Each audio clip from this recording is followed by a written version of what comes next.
Are you interested in the economies of hordes and how to make those piles of ducats? Interested in figuring out how to turn that horde world conquest into profit? Well, you've come to the right place. My name is Quarbit and I will be your host today for Europa Universalis 4. Let's talk about hordes. On a quick side note, if you'd be interested in hitting the like button or subscribing, then it would be really helpful. We did just get to 5k subs, which is really neat, and it helps out with engagement, and YouTube really does like engagement. Similarly, on that note, I want to know who you guys think is the most powerful horde to start off in 1444, and why you chose that.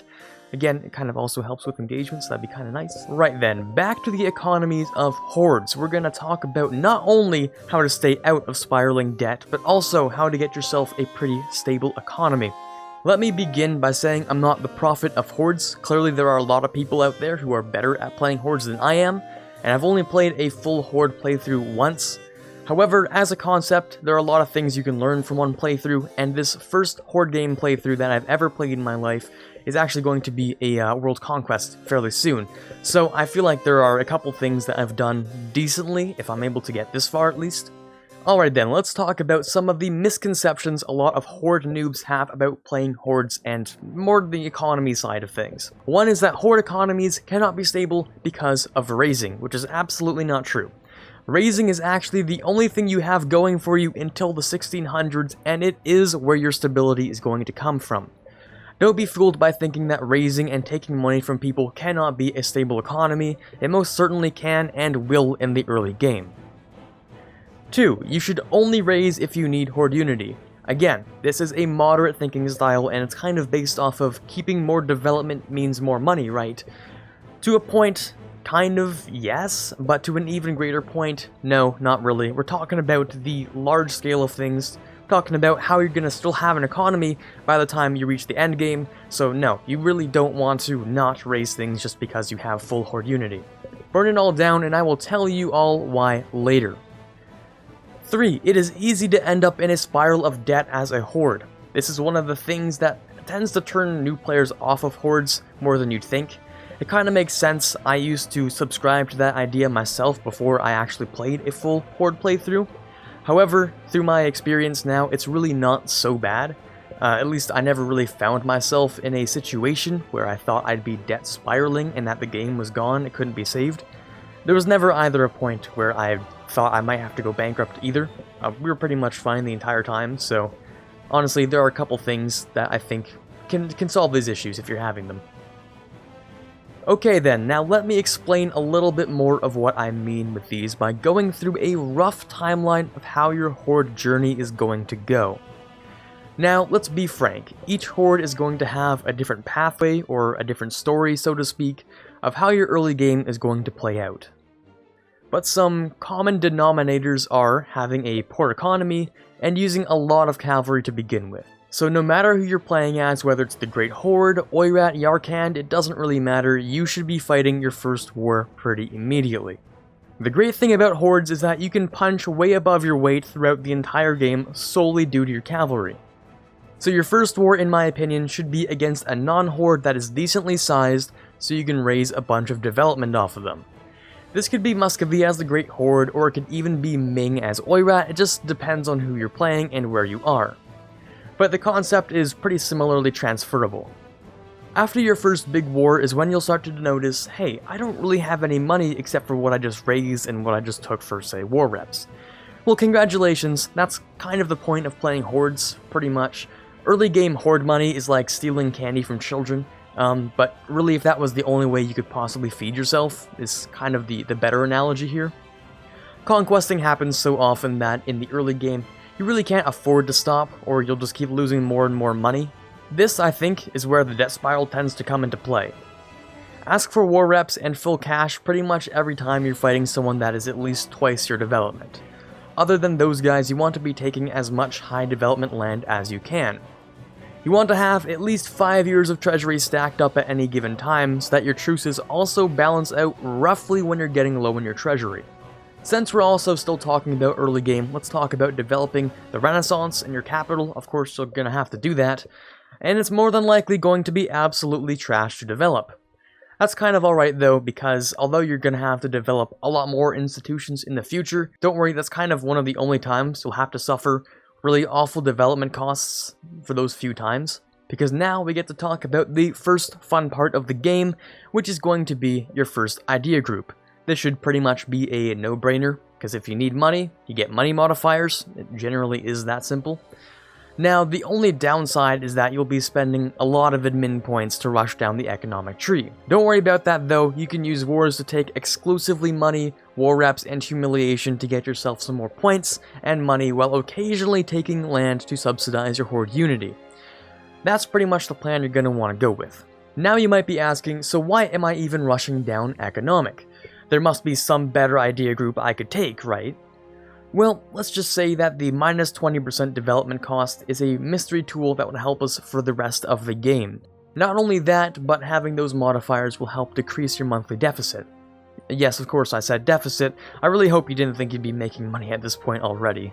Anyway, after you're all teched up and economic is full, it's time to turn back towards actual conquest.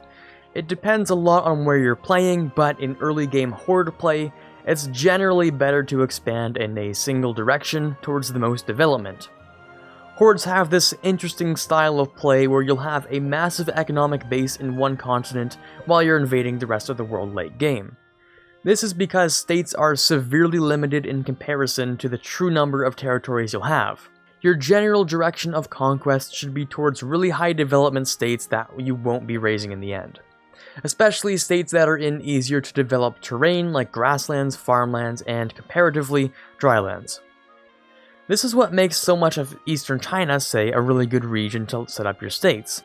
Similarly, we also have northern India and a large parts of Europe. You have to decide state by state which ones you're going to raise and which ones you're going to keep for development. Keep in mind, moving into Europe is rather a bit more dangerous than other places because coalitions tend to stack faster against other religions, but Eastern Europe is really the best you're going to get for now in terms of development cost and just development in general, especially if you're playing as someone as the Great Horde and stuff like that. Again, it just depends on location. Don't forget that you're also going to need a second idea group while you're in the process of setting up shop. I'd recommend something to make your armies a little bit more powerful. Personally, I think quality is going to be your best bet because it powers up all of your combat abilities and it ends up giving you an extra 10% more discipline when you combine it with the previous economic ideas. While we're still on the topic of idea groups though, why don't we also plan a little bit into the future? Hordes often end up being rather large with multiple religions within their countries, so for your third idea group, I definitely recommend picking up religious ideas. While you already have a really good CB to work with the whole game, religious ideas will help you convert in the vast number of territories you're going to have. After your first 3 idea groups, the next 5 are much more spread out in terms of when you get to use them. Your 4th idea group should be something along the lines of trade, I believe. Your wide empire will have a lot of trade nodes as well as influence in those trade nodes. You really want to make sure you collect what you can get. After that, the next 4 idea groups are really up to you since you'll be well on your way to conquering a whole continent by the time you reach number 5. It should take you a little while to start getting a couple of good states, but the situation for your economy should start looking a little bit less garbage by around the 1550s to the 1600s mark. I should also add as a little bit of a side note that you should really be using gold mines as much as you can, start conquering towards them, and of course turn their states into horde states because you want to get as low autonomy as you possibly can. Gold is still affected by autonomy, of course. And then when you can, you should dev them up to at most 13 in the production area, because that's kind of a safe area for gold production. Maybe 12, 11 is also okay. And good lord, do they provide. They certainly do give you a lot of money, sort of in the early to mid game. And if you don't mind the inflation so much, there is a lot of money to be made there. Moving on, let's talk about the most important part of the economic strategy that I figured out pretty well into my journey. Now, a bit of context for this. Hordes are based off of taking land, obviously, and raising it down for points and money. Well, as you become more and more efficient in taking land, you'll end up with large excesses of points at multiple times. With your easy-to-develop state land in tandem with economic ideas, you should be able to play extremely tall in your states while just draining all the points out of your territories. To figure out why this is so useful, let's do some math. 1 tax development is worth a base of 1 ducat per year of tax. In territories, you can have a minimum of 75% autonomy through normal means. Of course, there are some nations that get to lower it a little bit, I guess. But yeah, through normal means. This makes 1 tax development worth at most 0.25 ducats per year of base tax in territories. Now, when we compare that to a 0% autonomy state province, 1 tax development is worth its regular value of 1 ducat per year. This means that compared to the 0.25 in a territory, 1 development inside of a state is kind of worth 4 times as much as it is in a territory. So even if you happen to raise 4 development from a territory and it only gets you 1 development in a state, what's really happening is you're kind of just transferring over the same value.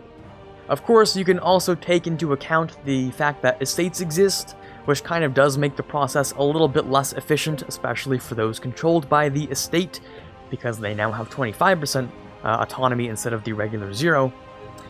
But we can say generally that raising is almost always worth it because of the little ratio we tend to have, whether it's 1 to 4 or whether it's 1 to 3.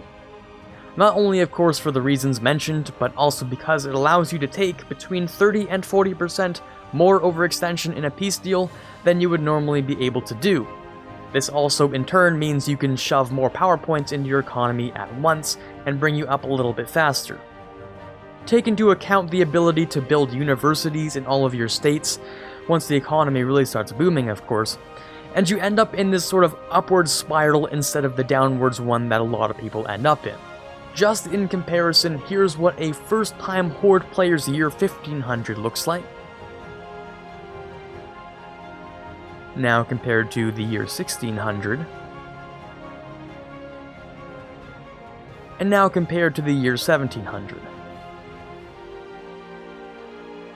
And currently where I am in the game, I'm actually on track to make it one of my first world conquests, which of course is going to be on my Twitch stream if you are interested in looking at that. Hopefully it'll be done in the next few weeks. I feel like it'd be a bit of a rush, but it'll be a lot of fun to do. So I hope you enjoyed my explanation on how Horde economies work to the best of my ability. There are obviously a couple of things I probably missed, potentially even some better strategies that people have come up with, that I never really even considered. If you have one of your own, don't be shy to drop it down in the comments down below, because I'm sure a lot of people, including myself, would be interested in seeing different strategies and how they work out for people in the community.